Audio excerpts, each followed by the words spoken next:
Hi everybody, this is Mrs. Marr, and I want to talk to you about this week's assignment. We're going to do the graphic trace that we kind of foreshadowed coming before the holiday vacation. Um, Basically, it's something we would normally do in Illustrator if we were all in school every day, but I'm going to show you how to do something pretty similar using Google Drawings so that everybody at home and everybody in class can work on it at the same time. Um, Originally, I think it was in week 13, I asked everybody to get a photo and have it available in your computer graphics folder. And the photo was something of a pet or an animal. It shouldn't be a human for this one, okay? It should be something relatively simple, but not too simple, okay? You want to have texture and you want to have depth, shadows, things like that in it. And basically what we're going to do is we're going to trace a photograph. So some of you probably have photos of your pets. I'm not sure what everybody put into the assignment.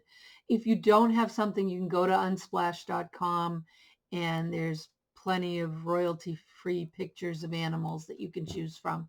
You probably want something more close up than, like, I don't know, an antelope running in the distance. You want something that you're going to be able to see all the details in. Okay, so I'm going to switch over to the screen and show you. I pulled up the Google drawing that is in that assignment. Everybody will have their own copy. And what you're going to do is you're going to insert a photograph. Okay, so you go up to Insert Image, upload from your computer graphics file or wherever you've put it. And I'm going to take this one. And what I'm going to do is I'm going to fill the page with it. I'd actually like it to be a little bit bigger. If you hold Shift, it'll stay in proportion. Get it all the way to the top. If I wanted to, I can actually crop it down. Okay, so say I just wanted this much of the photo.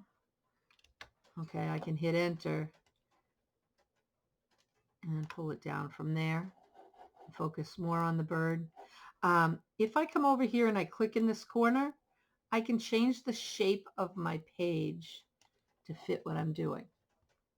Okay, so don't forget that the actual photo is not going to be part of your end result. Okay, you want to try and capture as much as you can of the details, but it's more just getting to know what the options are. And where you already did the color harmony abstract work, you have a basic overview of things like shape and the different line tools. We want to focus on the curve tool this time, okay? Not the curve connector, but this curve tool here. If you have something that's very angular, you might want to use the polyline tool. And if you're doing little details, you could use the scribble tool. But remember, if you take and you draw something, say you make a circle using the scribble tool, you're not going to be able to fill it. Where if you could use, if you're making a circle, you could actually use the shape tool. But whatever those shapes are, use the curve tool. Okay? And what we're going to do is we're going to take individual shapes. Always know where you start. And I clicked, and wherever I click again, it's going to curve. So I'm just going to roll around here, clicking wherever I want to sort of make the curves change. You don't want to click twice or it ends your line, I believe. So just be careful not to overdo it. It's not the end of the world if you do. And you don't have to follow it exactly. It depends on what you're drawing and how accurate you need to be. But nobody's going to know whether the red feathers were a little to the left or a little to the right in this case. All right, and remember, I think we talked about this on the last assignment.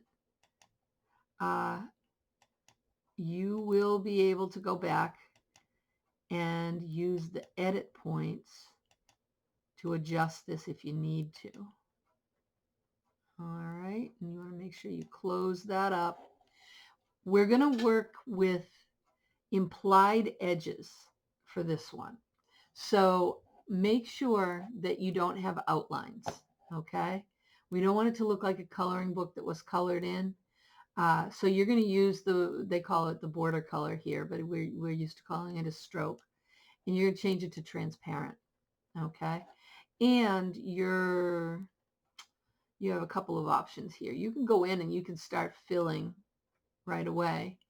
You can go to gradient, and maybe I want to make this a red, and you have radial ones and you have linear ones that are preset, but you can also go into custom and create your own if you want to. But let's say I'm going to take the linear one and I'm going to do that. Okay. Now I have a couple of options. I could go in, actually I don't want to go in there. I would have to go in to the solids. If I want to go to custom, I can make that a little less transparent. Go back and deal with colors later, but then I can see through it. Okay. And I can go to my next one, back in the curve tool. Say, and I could start at the bottom rather than starting at the top of this, but say I'm going to do the yellow.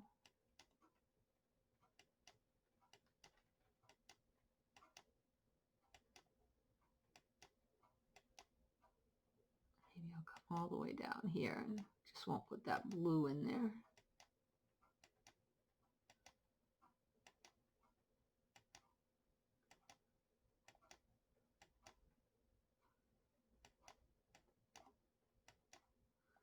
I can come up in here.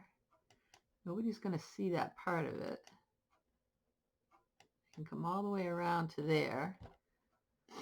And I can keep going with these different colors, and then ultimately I'm going to move my photo out of there, so I'm going to have to make the colors more solid down the road.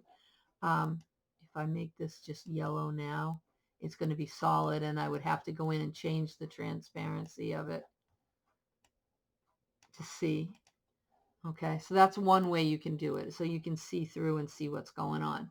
The other thing you can do is you could just make them solid or solid gradients from the start. Let's see, maybe I want to do that. And I'm going to go to my selection tool, come over here, make this one solid. And another thing to think about is you can arrange from up here, go to order, and I can bring this one to the front. Or you can right click and you can get to those as well. Okay, so if I'm over here and I right click, get to order, I have to have it selected to see it.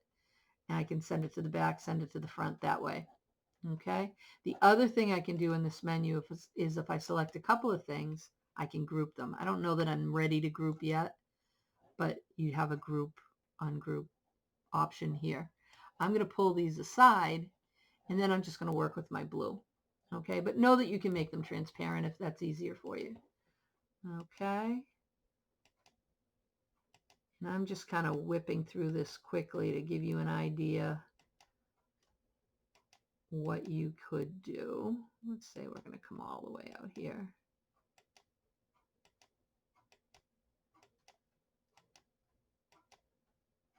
I don't know that my leaves are going to be exactly like these leaves, so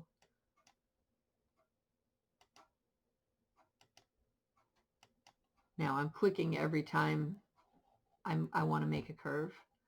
Let's see, we'll go to gradient, we'll do a gradient like that. And then I would send it backward and so on and so forth. If it has an outline, I'd take the outline off. Okay. Whoops. Sometimes it's easier just to make the shape and then delete it. Okay, so if I move this out over here, I would want to right click, order, send backward. The other thing you can do is you could send them to the back, and then they'll be behind this photograph, but then you can just send the photo to the back if you want to. Okay, so they'll be in front of it. I'm just going to put a tail on real quickly, and then we'll move along. But you might want to take some more time, particularly if you're doing a family pet and you're going to use it as a gift for someone, or just to always have as a memory of a pet, then, you know, take a little time with it.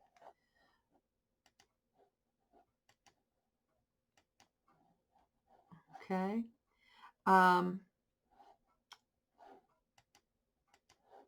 If I want to,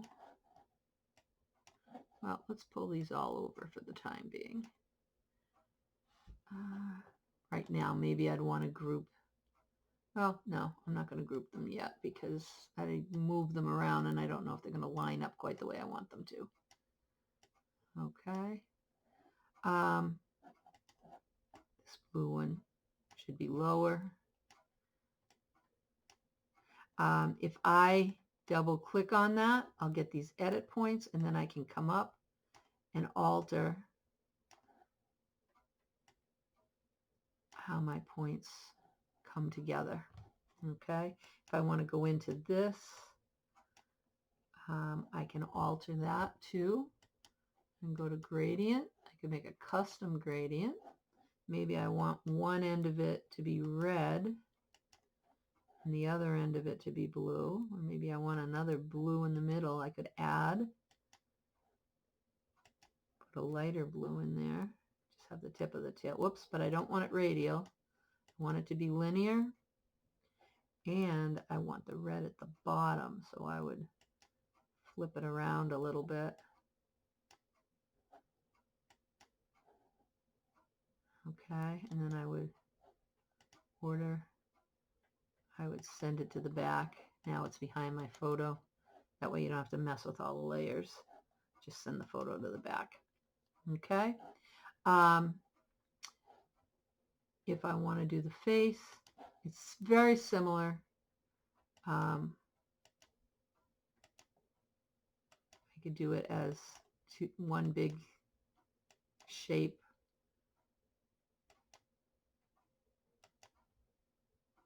Or a bunch of little shapes. And like I said, if you're not going to see that, if that's going to go underneath, then it doesn't matter really where it ends.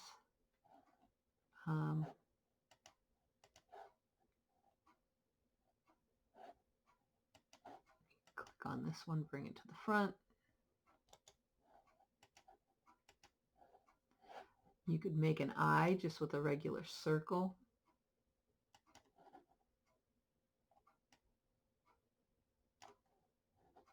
Not sure that's where that eye would go, but you can make it custom. Make it dark at both ends. Add a little bit of maybe white in the middle.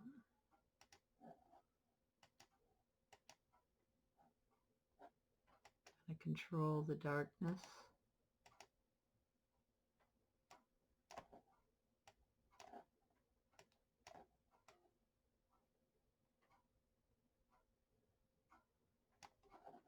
I think I'm going to add another one in there and make that more black. Okay, and then you can kind of control that.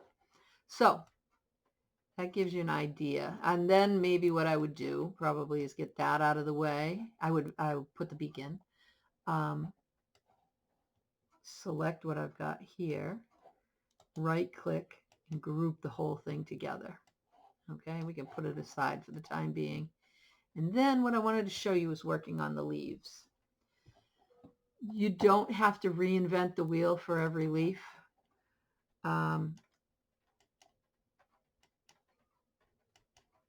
So say you've got one leaf like that, and we're going to take that off of it, and we can, I don't know, give it a little variety. You can also maybe use your scribble tool here. So you could go down to scribble maybe we're going to put a dotted line, let's say, and we're going to change our color to a lighter green.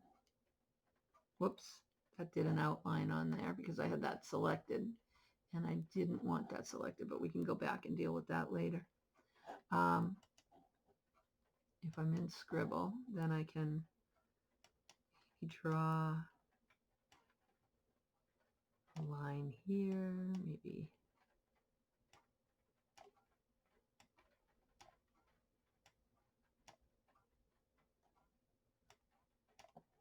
Okay. And then I'm going to go to that outer shape and take that off. Make that one transparent. So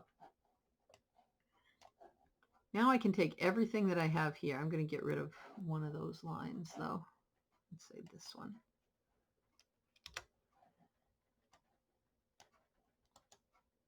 Group that.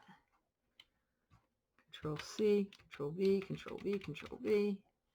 Now, I don't necessarily want them all the same, but I don't think it's going to matter either. But you can make bunches of leaves this way.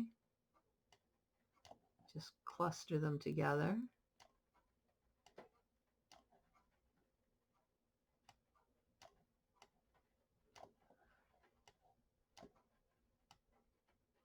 The other thing you can do is you can decide whether they're thinner or they're thicker, shorter, wider, using the rotate tool up there.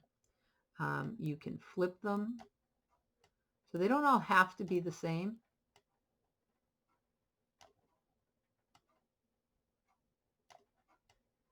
Kind of depends on what you're going for.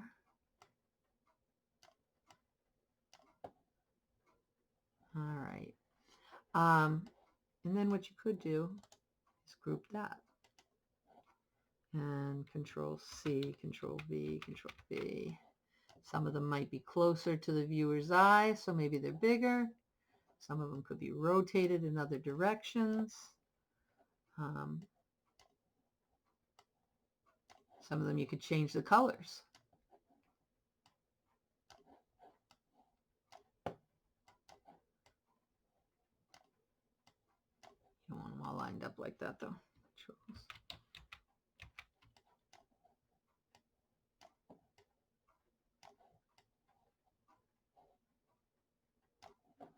Now you could draw the sticks and do all sorts of other things, but I just wanted you to get that sense that you don't need to start every leaf the same way.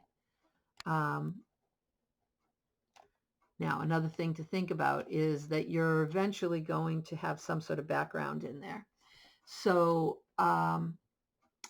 what you put in for the background, you can, if you don't want to fight with it the whole time, I would suggest going to background here, and you can determine, you can do a gradient, you can do anything you want. You could do a custom one. I have one that I already did that I'll show you. But you can control it that way. You can go back in and move individual shapes. So they're grouped together. If I click on this, I'm going to get all of them. But if I click again, I'll just get that yellow one if I'm clicking in the yellow. And I'm using my arrow keys to shift a little left and right. But if I want it to not have an opening anywhere, I might have to adjust. So I double click to get the edit points. Okay. Now, one other thing, I mean, aside from, I should go back and put the beak in. I'm going to switch to one that I've already done in a minute. Don't forget, now you don't need this anymore. Okay. You can actually just delete that when you're absolutely sure you're done. But one of the things you can think about is you can add some shadow to make something look like it's above or below something else. The way you would do that is if you're clicking on a shape, you can come up here and there'll be format options here and it'll pop up over here. If you're not on a shape, you can always go to format and come down to format option. Well, I guess you have to click on it anyway. Format options, it'll come up here. So if I want to make these leaves look more three-dimensional, like one leaf is shadowing over another, I can put on a drop shadow. Okay, I could do the same thing with groups of feathers. I can control the transparency of the drop shadow. Now we're in this one right there. I'm going to make it a little bigger with the distance so that you can see it. Okay, now I wouldn't want it that much, but it just helps you to see. It adds a little bit of depth. Okay, and you can control the transparency of it. You can control how blurred the edges are. You can make it very subtle, or you can make it very hard edged, depending on what you're trying to do. Okay, now I would make my yellow seem like it's a little above the blue by putting a little bit of shadow there if I want to. And the same with my red, but that's also going to make a shadow up on the top part here. So decide what you want, what you don't want, how subtle you want it to be, and take it from there. Okay, we would definitely put a beak in there. Let me see if I can show you one that I finished already. There we go. There's one that's a little more finished. I put the some branches in there and the beak.